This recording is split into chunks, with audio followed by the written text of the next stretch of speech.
வணக்கம், நான் உங்கள் மோகனா. 21/8/2025 வியாழக்கிழமை தினத்தந்தி. வாங்க செய்திக்குள்ளே போகலாம். 130வது, அதாவது சென்னை ஆகஸ்ட் 21, 130வது அரசியல் சட்ட திருத்தம் சீர்திருத்தம் அல்ல, ஒரு கருப்பு நாள். முதலமைச்சர் மு க ஸ்டாலின் அவர்கள் கண்டனம். 130வது அரசியல் சட்ட திருத்தம் சீர்திருத்தம் அல்ல, அது ஒரு கருப்பு நாள் என்று முதலமைச்சர் மு க ஸ்டாலின் அவர்கள் தெரிவித்துள்ளார். முதலமைச்சர் மு க ஸ்டாலின் அவர்கள் தனது சமூக வலைதள பதிவில் கூறியிருப்பதாவது: 130வது அரசியல் சட்ட திருத்தம் என்பது சீர்திருத்தம் அல்ல, இது ஒரு கருப்பு நாள், இது ஒரு கொடுஞ்சட்டம். 30ஆம் நாள் கைது. மக்களால் தேர்ந்தெடுக்கப்பட்ட முதலமைச்சரை எந்த ஒரு விசாரணையும் நீதிமன்ற தண்டிப்பும் இல்லாமலேயே பதவி நீக்கம் செய்யலாம். பாஜனதா வைத்தது தான் சட்டம். வாக்குகளை திருடி எதிராளிகளின் குரலை நசுக்கு, தேர்ந்தெடுக்கப்பட்ட அரசுகளை ஒடுக்கு. எல்லா கொடுங்கோலையும் இப்படித்தான் தொடங்கும். மக்களாட்சியின் வேரிலேயே வெந்நீர் ஊற்றும் இத்தகைய திருத்தம் சட்டத்தை நான் வன்மையாக கண்டிக்கிறேன். இந்தியாவை சர்வாதிகார நாடகமற்ற முயலும் இந்த முயற்சிக்கு எதிராக ஜனநாயக சக்திகள் அனைவருக்கும் ஒன்றிணைந்து போராட முன்வர அழைக்கிறேன்.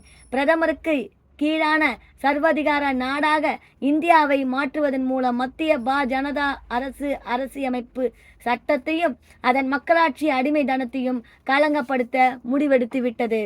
வாக்கு திருட்டு அமுல்படுத்தப்பட்ட பிறகு மத்திய ஜனதா அரசு அமைத்துள்ள ஆட்சியை கேள்விக்குள்ளாக்கியது. தற்போதைய ஜனதா அரசு சட்டப்பூர்வமானது என்பதை ஐயமாக உள்ளது.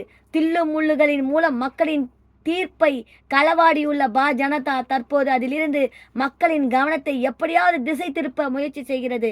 அதற்காகத்தான் இந்த அரசியலமைப்பு 130வது திருத்தம் சட்டம் முன்வரைவு 2025 கொண்டு வந்துள்ளது. இந்த சட்ட முன்வரைவின் நோக்கம் மிக தெளிவானது.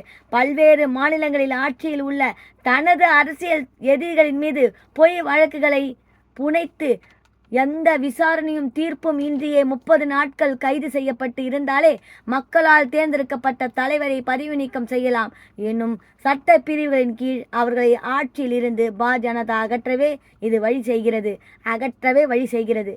குற்றம் என தீர விசாரித்த பிறகே முடிவு ஆகும். வெறுமன வழக்கு பதிவாகாததால் முடிவாகாது என்பதால் அரசியலமைப்புக்கு புறம்பான இந்த சட்ட திருத்தம் நிச்சயமாக நீதிமன்றங்களால் ரத்து செய்யப்படும். மேலும் பல மாநிலங்களில் முதல் மந்திரிகளாக இருக்கும் தேசிய ஜனநாயக கூட்டணி கட்சியில் உள்ள மாநில கட்சி தலைவர்களை ஒழுங்காக எங்களுடன் இருங்கள், இல்லையென்றால் மிரட்டுவதற்கான தீய நோக்கமும் இதில் உள்ளது. எந்த சர்வாதிகாரமும் முதலில் செய்வதுதான் எதிரிகளை கைது செய்ய பதவி நீக்கமும் அதிகார தன்மையும் தனக்குத்தானே வழங்கிக் கொள்வதுதான். அதைதான் இந்த சட்ட திருத்தம் செய்ய முயல்கிறது என்று அவர் கூறியுள்ளார்.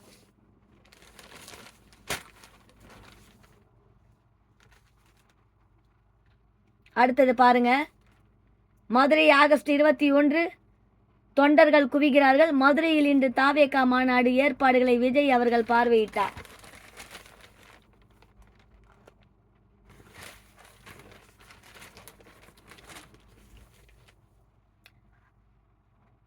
மதுரையில் இன்று தாவேகா மாநில மாநாடு நடைபெறுகிறது. தொண்டர்கள் குவிந்து வரும் நிலையில் நேற்று இரவில் திடலுக்கு சென்று மாநாடு ஏற்பாடுகளை விஜய் அவர்கள் பார்வையிட்டார். தமிழக சட்டமன்ற தேர்தலுக்கு இன்னும் சில மாதங்களே உள்ளன. இதனால் அரசியல் கட்சிகள் தங்களது தேர்தல் வியூகங்களை வகுத்து தீவிர கலைப்பணி ஆற்றுகிறார்கள். 2026 சட்டமன்ற தேர்தல் தான் விஜய் அவர்கள் தலைமையிலான தமிழக வெற்றி கழகம் சந்திக்கும் முதல் தேர்தல் ஆகும். எனவே முதல் தேர்தலிலேயே முத்திரை பதிக்க அக்கட்சி தீவிர முயற்சி எடுத்து வருகிறது. அக்கட்சியின் முதல் மாநாடு விழுப்புரம் மாவட்டம் விக்கிரவண்டி அருகே கடந்த ஆண்டு நடந்தது. 2வது மாநில மாநாடு இன்று வியாழக்கிழமை மதுரையில் பிரம்மாண்டமாக நடக்கிறது. இதற்காக மதுரையில் தூத்துக்குடி தேசிய நெடுஞ்சாலையில் பாராபத்தி பகுதியில் 306 தேர்வு செய்யப்பட்டு அனைத்து ஏற்பாடுகளும் செய்யப்பட்டு உள்ளன. இதற்காக மதுரையில் தூத்துக்குடி தேசிய நெடுஞ்சாலையில் பாராபத்தி பகுதியில் 506 ஏக்கர் பரப்பளவில் இடம் தேர்வு செய்யப்பட்டு அனைத்து ஏற்பாடுகளும் செய்யப்பட்டு உள்ளன. மாநாட்டு மேடையின் உச்சியிலும் வாகை சூடும் வரலாறு திரும்புகிறது என்று குறிப்பிட்டு அண்ணா, எம்ஜிஆர் அவர்கள், விஜய் படங்கள் அமைக்கப்பட்டு உள்ளன. மாநாட்டில் 2 லட்சம் தொண்டர்கள் பங்கேற்கும் வகையில் இருக்கைகள் போடப்பட்டுள்ளன. தொண்டர்களை நடந்து சென்று விஜய் அவர்கள் பார்க்கும் வகையில் சுமார் 300 மீட்டர் தூரத்திற்கு ரோம் வாக் நடைமேடை அமைக்கப்பட்டு உள்ளது. அதன் இருபுறமும் 40க்கும் மேற்பட்ட போக்கஸ் விளக்குகள் பொருத்தப்பட்டு உள்ளன. விஜய் அவர்கள் மேடையில் நடந்து வரும்போது முதல் அடுக்கில் பவுன் சர்ச்சுகள், 2வது அடுக்கில் போலீசார் என 2வது பாதுகாப்பு ஏற்பாடும் உள்ளது. அதாவது போலீசார் 2வது பாதுகாப்புக்கு ஏற்பாடும் உள்ளது. மாநாட்டு திடலில் இரவை பகலாக்கும் வகையில் 200க்கும் மேற்பட்ட உயர் மின் கோபுர விளக்குகள் அமைக்கப்பட்டுள்ளன. விசாலமான பார்க்கிங் வசதியும் செய்யப்பட்டு உள்ளது. மற்ற கட்சிகளிடமிருந்து வித்தியாசத்தை காண்பிக்கும் வகையில் தாவேகா மாநாட்டில் சில வசதிகள் ஏற்படுத்தப்பட்டுள்ளன. அதில் குறிப்பாக தொண்டர்களின் தாகத்தை தீர்க்கும் வகையில் ஆரோ வாட்டர் பிளான்ட் மூலம் குடிநீர் விநியோகம் செய்யப்படுகிறது. இதற்காக நிலத்திற்கு அடியில் சுமார் 8000 மீட்டர் தூரத்திற்கு பைப்புகள் பதிக்கப்பட்டுள்ளன.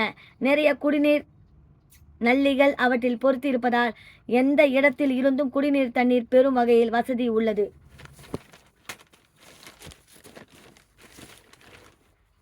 இதற்கிடையே நேற்று மாநாட்டு திடலில் 100 அடி உயர கொடிக்கம்பம் நிறுவும் பணி கிரோன் மூலம் நடந்தது. அப்போது எதிர்பாராத வித மேக்ரோனின் பைலட் அறிந்ததால் கொடிக்கம்பம் சாய்ந்து விழுந்தது.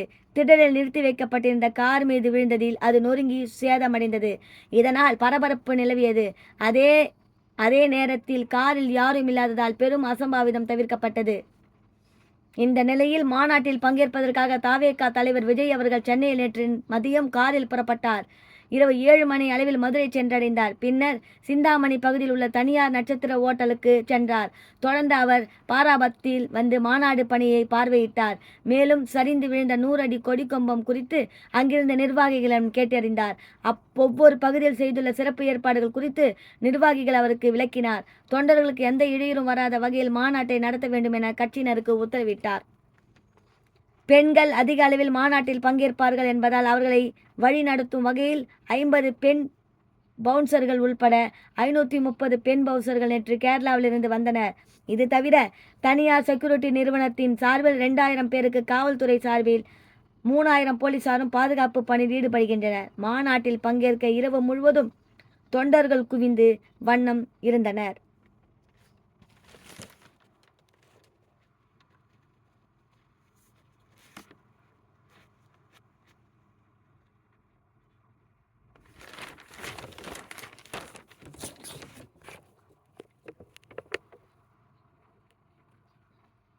அடுத்த செய்தியை பார்க்கலாம். புதுடெல்லி ஆகஸ்ட் 21 சிறையில் இருந்து அரசை நடத்துவது சரிதானா என்று மக்கள் முடிவு செய்யட்டும்.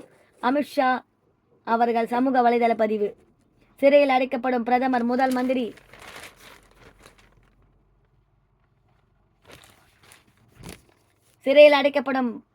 முதல் மந்திரிகளை பதவி நீக்கம் செய்யும் மசோதாவை தாக்கல் செய்ய மந்திரி உள்துறை மந்திரி அமித்ஷா தனது சமூக வலைதளங்களை பக்கத்தில் ஒரு பதிவு வெளியிட்டுள்ளார்.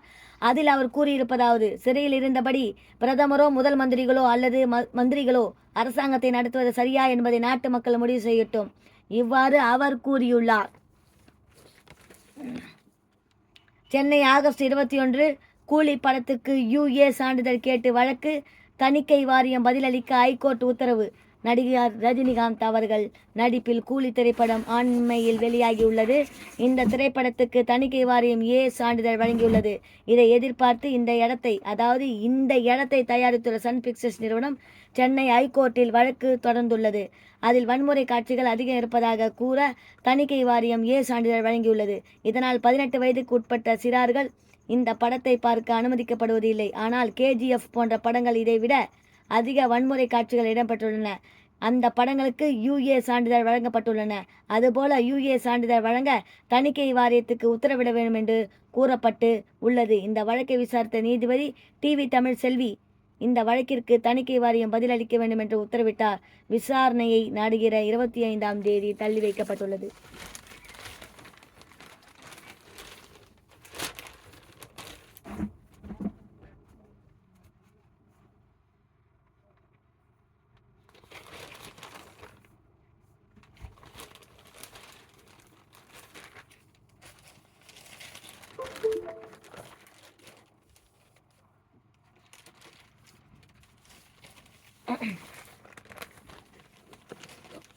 அடுத்த செய்தியை பார்க்கலாம். இங்க பாருங்க.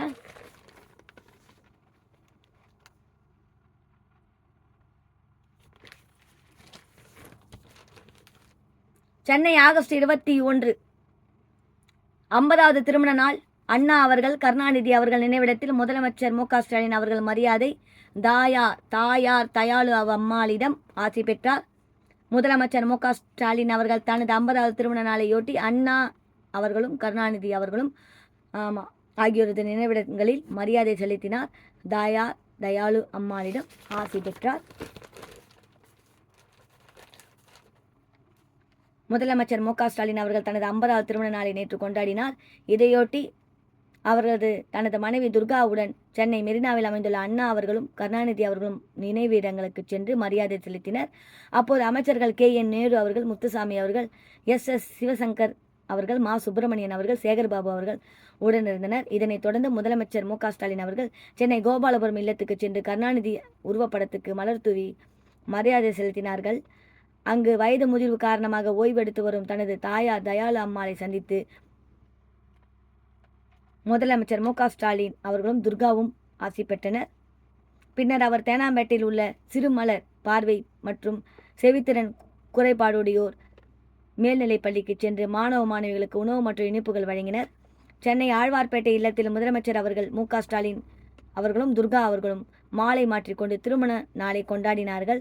அப்போது அவர்களுக்கு திமுக நிர்வாகிகளும் முக்கிய பிரமுகர்களும் வாழ்த்து கூறினர். துணை முதலமைச்சர் உதயநிதி ஸ்டாலின் அவர்களும் தனது பெற்றோரின் திருமண விழா புகைப்படம் மற்றும் வீடியோ தொகுப்படம் சமூக வலைதளத்தில் வாழ்த்து பதிவு வெளியிட்டார். அதில் அவர் கூறியிருப்பதாவது: அம்மாவும் அப்பாவும் இல்லற வாழ்வில் பொன்விழா காண்கிறார்கள். வாழ்வின் ஏற்றத்தாழ்வுகள் சுக துக்கங்கள் எல்லாவற்றையும் இணைந்து எதிர்கொண்டு 50 ஆண்டுகளை நிறைவு செய்கிறார்கள். மனமான சில மாதங்களையே மீசா சிறைவாசம் இடைவெளியே இல்லா சுற்றுப்பயணங்கள், கடும் அரசியல் சூழல்கள், தொடர் மக்கள் பணி என எல்லாவற்றிலும் அப்பாவுக்கு பெருந்துணையாக இருந்து வருகிறார் அம்மா. அம்மாவின் உணர்வுகள் நம்பிக்கைகளுக்கு மதிப்பளிக்கும் குடும்பத் தலைவராக அவருக்கு பக்கபலமாக திகழ்கிறார். அப்பா பொது நல வாழ்வுக்கு நான் வரும் வரை அப்பாவுக்கு செல்லப்பிள்ளை, அம்மா என்றால் கண்டிப்பு. இப்போது அப்பா அன்பு காட்டி அரவணைப்பாகவும் பொது வாழ்வில் என்னை வழிநடத்துகிறார்கள். அம்மா அப்பா இருவரும் என்றும் போல் என்னும் மகிழ்ந்திருக்க என் அன்பு வாழ்த்துக்கள், முத்தங்கள். இவ்வாறு அவர் கூறியுள்ளார். அன்பு விட்டு கொடுத்தலும் இல்வாழ்க்கை நல்வாழ்க்கும் இளம் தம்பதியருக்கு முதலமைச்சர் மு க ஸ்டாலின் அவர்கள் அறிவுரை. முதலமைச்சர் மு க ஸ்டாலின் தனது திருமண நாளையொட்டி நேற்று வெளியிட்ட சமூக வலைதள பக்கங்களில், அரை நூற்றாண்டாக என் வாழ்வின் துணையாக எண்ணில் பாதியாக துர்கா அவர்கள் நுழைந்து தன்னுடைய அன்பால் மனவாழ்வை மனநிறைவோடு என் வாழ்க்கையை அளித்துள்ளார். அவர் மீதான அளவற்ற அன்பை எண்ணன்றி எதிர்பார்ப்புகளற்ற அன்பும் விட்டு கொடுத்தலும் இல்வாழ்க்கை நல்வாழ்க்கைக்கும் என் இளைய தலைமுறையினருக்கும் சொல்லிக் கொடுக்கிறோம். வீடும் நாடும் போற்றும் வகழ்வை நான் அனைவரும் வாழ்ந்திட வாழ்கிறோம் என்று கூறியுள்ளார்.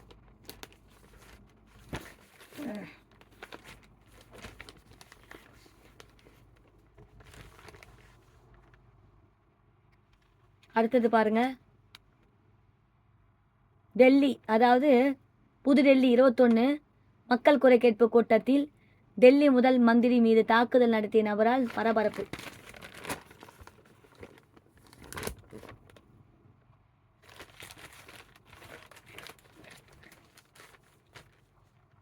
முதல் மந்திரி ரேகா குப்தா மீது திடீர் தாக்குதல் நடத்திய குஜராத்தை சேர்ந்த நாய் பிரியரை போலீசார் பிடித்துள்ளனர். மிகுந்த பரபரப்பை ஏற்படுத்திய இந்த சம்பவம் பற்றிய விவரம் வருமாறு. ஜனதா ஆளும் கட்சி டெல்லி அரசின் முதல் மந்திரியாக ரேகா குப்தா இருக்கிறார். இவர் வாரந்தோறும் புதன்கிழமை தனது வீட்டில் பொதுமக்களை சந்தித்து குறைகள் கேட்பது வழக்கம். அதன்படி நேற்று பொதுமக்களை குறைகள் கேட்டுக்கொண்டிருந்தார். முதல் மந்திரி வீடு ஷாலிமார் பார்க்கில் உள்ளது. முதல் மந்திரியிடம் குறைகளை தெரிவிக்க ஏராளமானோர் நேற்று காலை வந்திருந்தனர்.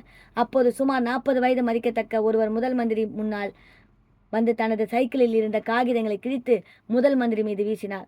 தொடர்ந்து முதல் மந்திரியின் கைகளை பிடித்து வேகமாக இழுத்தார். இதில் முதல் மந்திரியின் தலை அருகில் இருந்த மேஜை மீது மோதியது. இதில் அவருக்கு காயம் ஏற்பட்டது. யாருக்கும் எதிர்பாராத நேரத்தில் சில நொடிகளில் இது நடந்து முடிந்துவிட்டது. உடனே சுதாரித்து கொண்ட பாதுகாப்பு அதிகாரிகள் அந்த நபரை சுற்றி வளைத்து பிடித்து நன்கு கவனித்தனர். பின்னர் அவர் விசாரணைக்காக கொண்டு செல்லப்பட்டார். முதல் மந்திரி ரேகா குப்தா ஆஸ்பத்திரிக்கு அழைத்து செல்லப்பட்டார். முதல் மந்திரியை தாக்கிய நபர் குறித்து போலீசார் நடத்திய விசாரணையில் அவர் குஜராத் மாநிலம் ராஜ்கோட் பகுதியை சேர்ந்தவர் ராஜேஷ் கிம்ஜி சகாரியா, வயது 41 என்பதும் இவர் ஒரு நாய் பிரியர் என்பதும் தெரிய வந்தது. சமீபத்தில் தெருநாய்களுக்கு எதிராக வந்த கோர்ட்டு உத்தரவு அவரை மிகவும் பாதித்திருந்தது. இதனால் மனநிலை பாதிப்பில் இருந்ததாகவும் தெரிகிறது. ராஜேஷின் தாயாரும் இதனால் போலீசில் தெரிவித்துள்ளார். ஆனால் முதல் மந்திரியின் வீட்டில் பதிவான கண்காணிப்பு கேமரா பதிவுகள் அவர் நடவடிக்கை வேறு விதமாக காட்டப்படுகின்றன. அவர் திட்டமிட்ட இந்த தாக்குதலை நடத்தியதாக அந்த காட்சிகள் காண்பிக்கின்றன. 24 மணி நேரத்துக்கு முன்னதாகவே இந்த சதி திட்டத்தை அவர் தீட்டிவிட்டதாக கூறப்படுகிறது. முன்தினமே அவர் அங்கு வந்து முதல் மந்திரி வீட்டை பார்த்துள்ளார், வீடியோவையும் எடுத்துள்ளார். இதனால் இந்த தாக்குதலின் பின்னணியில் வேறு காரணங்கள் இருக்கலாம் என போலீசார் சந்தேகிக்கிறார்கள். அதனால் அடிப்படையில் விசாரணை தொடர்ந்து நடந்து வருகிறது. முதல் மந்திரி மீது நடத்த இந்த தாக்குதல் சம்பவம் டெல்லியில் நேற்று பெரும் பரபரப்பை ஏற்படுத்தியது. தாக்குதலுக்கு பலரும் கண்டனம் தெரிவித்து உள்ளனர். டெல்லி எதிர்க்கட்சி தலைவரும் முன்னாள் மந்திரியுமான அதிஷியும் கண்டனம் தெரிவித்து உள்ளார். நகரி ஆகஸ்ட் 21 குட்டையில் மூழ்கி 6 சிறுவர்கள் சாவு. ஆந்திர மாநிலம் கானூல் மாவட்டம் சிகிலி கிராமத்தை சேர்ந்த பள்ளியில் 5ஆம் வகுப்பு படிக்கும் 7 சிறுவர்கள் பள்ளி முடிந்ததும் ஊரை ஒட்டியுள்ள குட்டையில் குளிக்கச் சென்றனர். அப்போது குட்டையில் மூழ்கி 6 மாணவர்கள் உயிரிழந்தனர். கரையில் இருந்த ஒரு மாணவன் மட்டும் உயிர் தப்பினான்.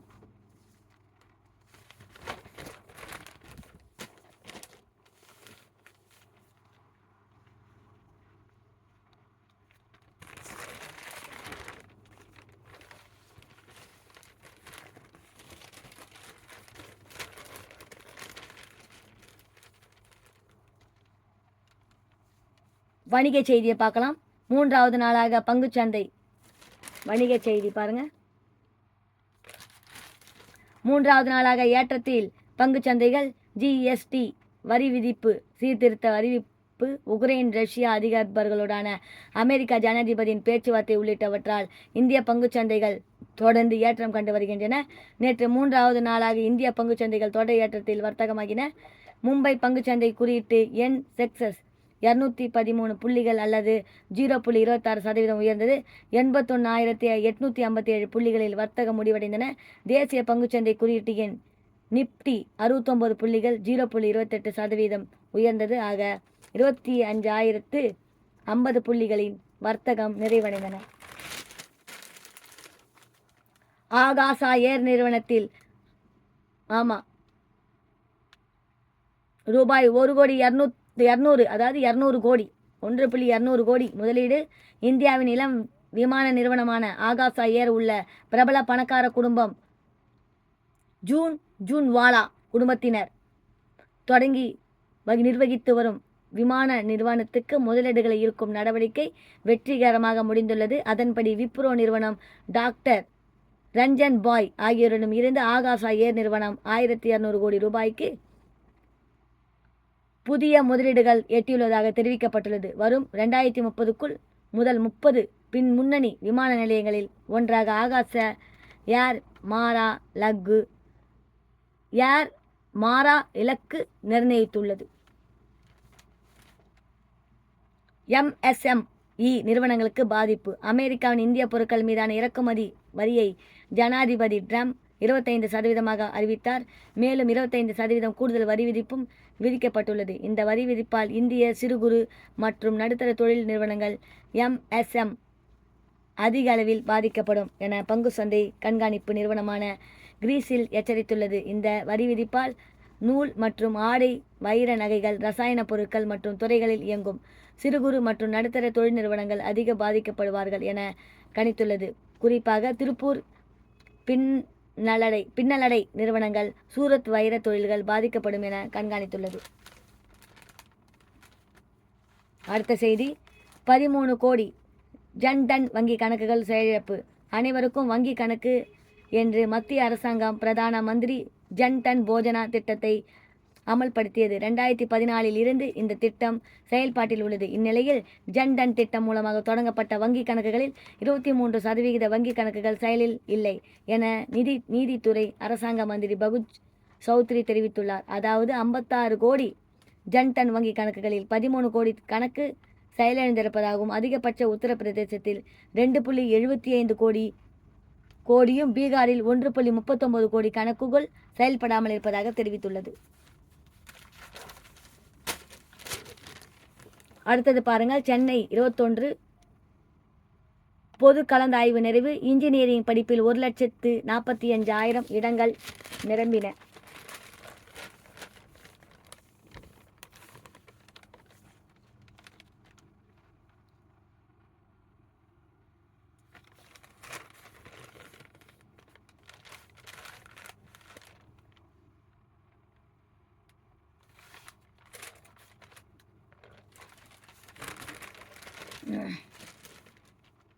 ஆகஸ்ட் 21 என்ஜினியரிங் சென்னையில் என்ஜினியரிங் படிப்புக்கான பொது கலந்தாய்வு நிறைவு பெற்றது.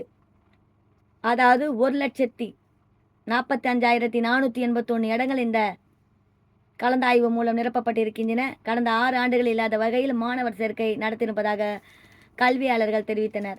அண்ணா பல்கலைக்கழகத்தின் செயல்பாடும் 423 என்ஜினியரிங் கல்லூரிகளில் மாணவர்களுக்கான சேர்வதற்கான கலந்தாய்வு கடந்த மாதம் ஜூலை 7ஆம் தேதி தொடங்கியது. முதலில் சிறப்பு பிரிவு மாணவ மாணவிகளுக்கான கலந்தாய்வு நடந்து முடிந்தது. அதனைத் தொடர்ந்து பொது பிரிவினருக்கான கலந்தாய்வும் அரசு பள்ளிகளில் படித்தவர்களுக்கான 7.5% உள் ஒதுக்கீட்டை பிரிவு கலந்தாய்வும் கடந்த மாதம் 14ஆம் தேதி தொடங்கியது. மொத்தம் 3 சுற்றுகளாக கலந்தாய்வு நடத்தப்படும் என அறிவிக்கப்பட்டு இருந்தது. அதன்படி முதல் சுற்று கலந்தாய்வு கடந்த மாதம் 14ஆம் தேதி முதல் 26ஆம் தேதி வரையிலும், 2வது சுற்று கலந்தாய்வு கடந்த மாதம் 26ஆம் தேதி முதல் 7ஆம் தேதி வரையிலும் நடந்து முடிந்தது. 2வது சுற்று முடிவில் 92.424 இடங்கள் நிரம்பியிருந்தன. அதனைத் தொடர்ந்து 3வது சுற்று கலந்தாய்வு கடந்த 7ஆம் தேதி தொடங்கி நேற்றுடன் நிறைவு பெற்றது. இதில் சுற்றில் பொது பிரிவில் 50.093 இடங்களும், அரசு பள்ளி மாணவர்களுக்கான 7.5% ஒதுக்கீட்டில் 7.075 இடங்களும் என மொத்தம் 52,168 இடங்கள் நிரம்பின. ஆக சிறப்பு பிரிவு மற்றும் அரசு பள்ளி மாணவ மாணவிகளுக்கான 7.5% ஒதுக்கீடு, பொது பிரிவு என அனைத்து இடங்களையும் சேர்த்து மொத்தம் 1,45,481 இடங்கள் நிரம்பியிருப்பதாக தமிழ்நாடு என்ஜினியரிங் மாணவர் சேர்க்கை குழு தெரிவித்துள்ளது. மொத்தம் உள்ள 1,87,227 இடங்களில் 1,45,481 இடங்கள் நிரம்பியிருப்பதாக கூறப்படுகிறது.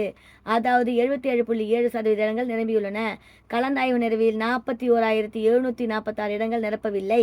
கலந்தாய்வு தொடங்கியதில் இருந்தும் இந்த ஆண்டு 50,000 இடங்கள் வரை காலியாக இருக்கலாம் என கல்வியாளர்கள் தெரிவித்து வந்தனர். இதனால் அதைவிட குறைவான காலி இடங்களே இந்த ஆண்டு ஏற்பட்டு இருக்கின்றன.